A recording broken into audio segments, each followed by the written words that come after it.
Roman Abramovich is a politician and oligarch of Russian and Israeli roots. He formerly controlled the Chelsea Football Club in London, England's Premier League, and now runs the private investment firm Millhouse LLC.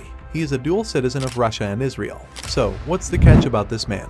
And why does everybody keep bringing him up? Turns out, Abramovich is more than just a rich Russian guy, so today, we will be discovering more about his wealth and personal life. Abramovich is among the wealthy Russians who have settled in London's poshest areas. He owns a £28 million mansion in Belgravia and an £18 million acreage in West Sussex. His ex-stewardess wife, Irina, loves the city, and all 5 of their kids attend schools taught in English. But Abramovich does not necessarily consider London to be home.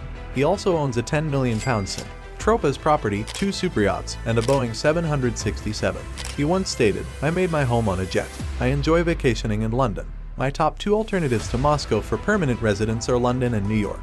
My home away from home in Moscow. People in London have a hard time wrapping their heads around the fact that I've experienced all 4 seasons. My children share the desire of many people raised in Russia to frolic in the snow. Can you buy your way to a happy life? Money can't buy you happiness," he said. A certain amount of freedom, sure. The strange death in London of Alexander Litvinenko, a former KGB spy who was poisoned with polonium-210, reignited fears of Russian authoritarianism and wrongdoing, reviving old enmities from the Cold War. Abramovich denied any knowledge of the situation and said he was certain the detectives will find the answer. In addition, he claimed that rumors about his armed bodyguards in London are untrue. He dismissed as ridiculous the idea that his bodyguards include a look-alike to throw off would-be killers. The British press had photographed him and his wife while they were out shopping while rumors circulated about their marriage, but he said that this did not bother him. "I can see why the British media is acting that way. Not much comes out of it. I've lived my whole life learning to ignore some things." The mysterious murder of Alexander Litvinenko cast a shadow over the glamorous community of Russian expats living in Britain, yet the most well-known among them claims to know nothing about this. There's a hardness in his gaze that makes it seem like he doesn't give a hoot. Chukotka is located at the geographical end of the earth and beyond.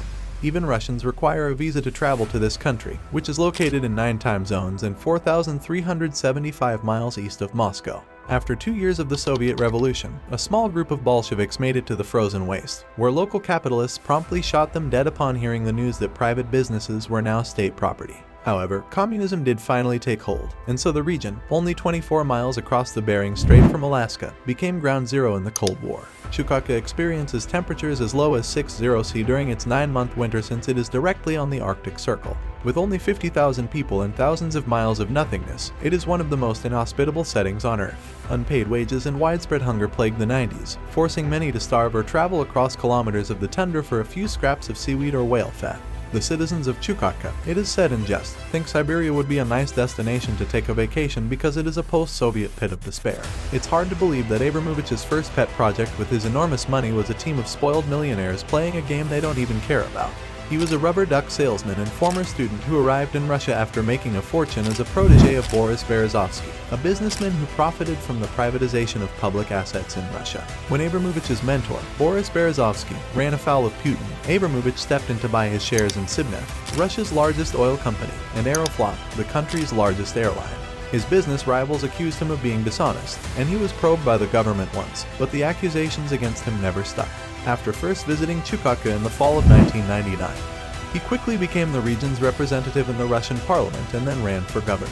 This required him to travel to dozens of outlying communities and listen patiently for hours to various complaints. Not his style, but he still managed to get nearly 100% of the vote and become president in 2001. This is the kind of number that generally scares away Democratic voters. Abramovich did not uproot his family, but he did become a Chukotka taxpayer, bring Sibneft there, and establish 2 philanthropies whose missions include funding annual vacations for all the youngsters in the region in warm climates. Together, he is credited for bringing in almost £1 billion for Chukotka and keeping another £500 million there. His detractors say he was trying to avoid the fate of Yuko's oil baron Mikhail Khodorkovsky, a politically ambitious critic of the president who is currently serving a prison sentence for tax evasion, by demonstrating to Putin and other patriotic Russians that he was willing to put the wealth he made on the back of natural resources back into the country. While Putin may be the oligarch's hammer, Abramovich's philanthropy in Chukotka dates back far before his rise to power. Abramovich is tired of people wondering why he moved to such a desolate place. "We all have our reasons," they said. People attribute my assistance to Chukotka for a variety of reasons, including that I spent part of my childhood in the Arctic, that I had a tough upbringing, and that I stole money. All of these are fake. When you get out there and see 50,000 people, you feel compelled to do action.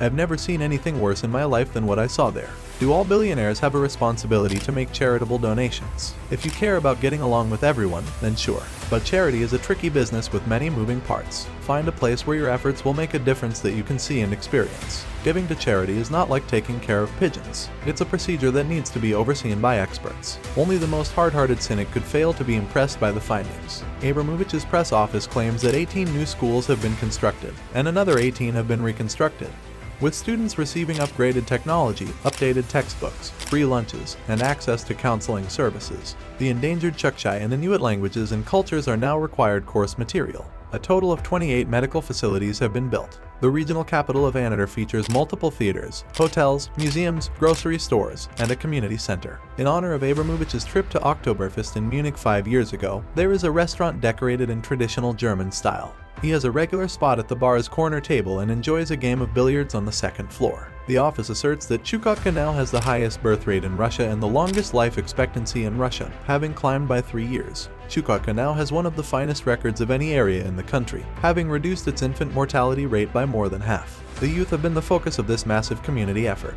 After losing his mother at age 2.5, Abramovich spent much of his youth with an uncle in the harsh northern area of Komi. Others have said that Abramovich spent his formative years in hell, but he is quick to set the record straight. To tell you the truth, I cannot call my childhood bad. When you're young, you don't understand the comparison. Carrots and candy both taste delicious to you. You can't teach a kid to tell the difference. Last week, Abramovich's aides showed reporters around Chukotka's educational institutions and healthcare facilities. Abramovich was hailed as a savior by the staff, who described a dramatic turnaround.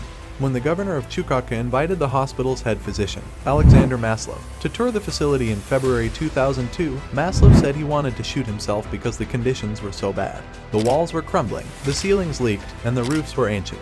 Now that the hospital has been updated, Maslov can say, "We've got everything we want," making him the luckiest doctor in the world. The Chukchi culture of reindeer husbandry has also been preserved.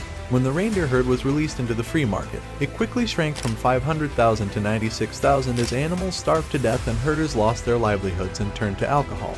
The herd size has been increased to 200,000 thanks to subsidies paid by Abramovich, who has also provided the Chukchi with income and hunting equipment. Alexei Omrenkow, 57, and his wife Katie, 56, are Chukchi reindeer herders who have lived their whole lives in the subarctic tundra, where they now make their home in a teepee or yuranga constructed from reindeer hides. In the 90s, there was no money, so people would pay with goods instead, as Alexei put it. Wages, food, and social structure are all higher than they were during the Soviet era. The Omrenkows live in one of the farthest flung abodes imaginable, 20 miles from the nearest human settlement and encircled by a white blanket. The Chelsea football team is well known, even within them. I saw it in a magazine in the local village, Alexei explained. The governor has my full support. Some say Abramovich's departure proves he no longer cares about Russia. He sold Sibneft to Gazprom, the state-owned gas behemoth, last year to further enrich himself. However, he gives to youth academies in music, science, and sports as well as various Jewish organizations and has billions of pounds invested in Russian steel, medicines, property, food processing, and magazine publishing. That's all for today's video. We hope you guys enjoyed watching. Don't forget to leave a like and subscribe so you won't miss out on our newest updates.